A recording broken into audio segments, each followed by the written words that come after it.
जय भीम मित्रांनो, जसं आपल्याला माहिती आहे एस-आयची प्रक्रिया मागील 2 महिन्यापासून सुरू झालेली आहे। एस-आयच्या प्रक्रियेमध्ये काय BLOला प्रत्येक घरी जाऊन लोकांची नोंद घेणे, त्यांचं नाव मॅपिंग करणे आणि त्यांना नवीन फॉर्म देऊन हे सबमिट करण्याची प्रक्रिया आहे। पण एकही BLO लोकांच्या घरापर्यंत जात नाही आहे। मी मागे 13 मे 2026ला मला जर माझ्या मतदार यादीमध्ये नाव समाविष्ट करायचं आहे, त्यामुळे मी स्वतः जबाबदारीने रवी लांबट या BLOला माझा वोटर ID, आधार कार्ड आणि माझ्या आईचा वोटर IDचा नंबर पाठवला, परंतु आतापर्यंत कुठलीही प्रक्रिया त्यांनी माझ्या मतदार यादीमध्ये नाव समाविष्ट करण्यासाठी कुठलाही अर्ज आतापर्यंत माझ्याकडे आणून दिलेला नाही।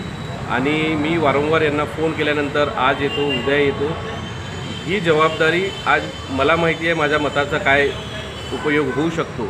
मी जागरूक आहे, त्या नात्याने मी त्यांना वारंवार फोन करत आहे। पण असे बरेचसे नागरिक आहेत जे BLOला फोन करणार नाही, त्यांच्याकडे नंबर नाही आणि BLOला ही जबाबदारी चुनाव आयोगाने दिली आहे की त्यांना प्रत्येक घरापर्यंत जायचं आहे आणि लोकांची नावे नोंदणी करून घ्यायची आहे। आणि यामध्ये असा स्पष्ट मला दिसत आहे की कारण की हे जे BLO आहेत हे भारतीय जनता पार्टीच्या नगरसेवकाच्या घराजवळ बसतात, त्यांच्या कार्यकर्त्यांचे नाव ते मॅपिंग करून घेऊन राहिले आणि सर्वसामान्य जनता मतदार यादीतून कशी काय दूर फेकवली जाणार या प्रकारचा पूर्ण हा प्रकार दिसून राहिलेला आहे। म्हणून माझी चुनाव आयोगाला एवढंच निवेदन आहे की अशा BLOंची लवकरात लवकर तात्काळ निलंबन करण्यात यावं आणि याच्या व्यतिरिक्त ही जी पूर्ण प्रोसेस आहे ती पारदर्शी आणि ट्रान्सपरंट करण्यात यावी। कारण की BLOजवळ जर एका 1500 लोकांची नावे जर असेल आणि ते सक्षम नसतील, त्यांच्यासाठी नवीन एरिया परिसर असेल तर त्यांना जास्तीत जास्त वेळ देण्याची गरज आहे।